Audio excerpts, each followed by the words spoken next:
ढेरा दिन खैनी भोला भंगिया धतुरावा।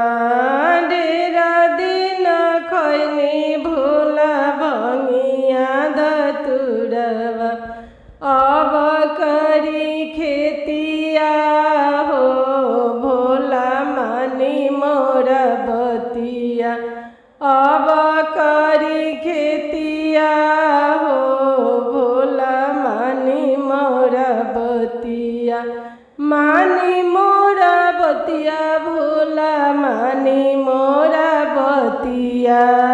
अब करी खेतिया हो भोला मानी मोरा बतिया।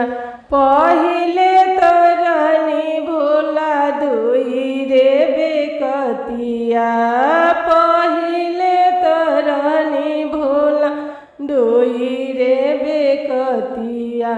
अब भैले कार्तिक गणेश हो भोला मानी मोरा बतिया।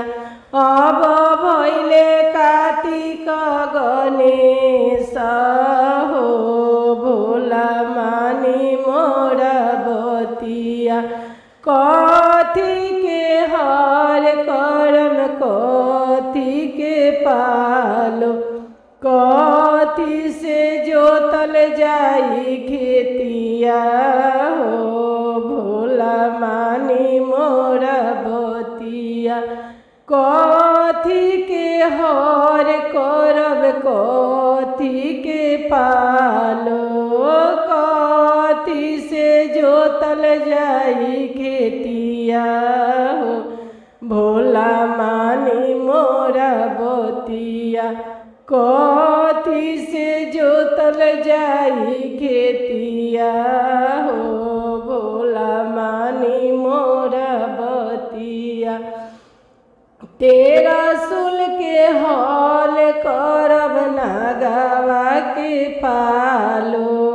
तेरा सुल के हल करब नागवा के पालो।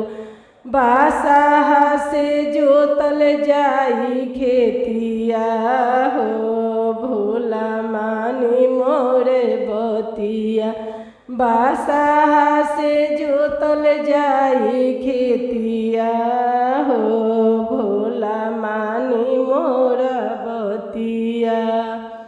आरी पारी बोयम भोला भंगिया धतुरावा। आरी पारी बोयम भोला भंगिया धतुरावा।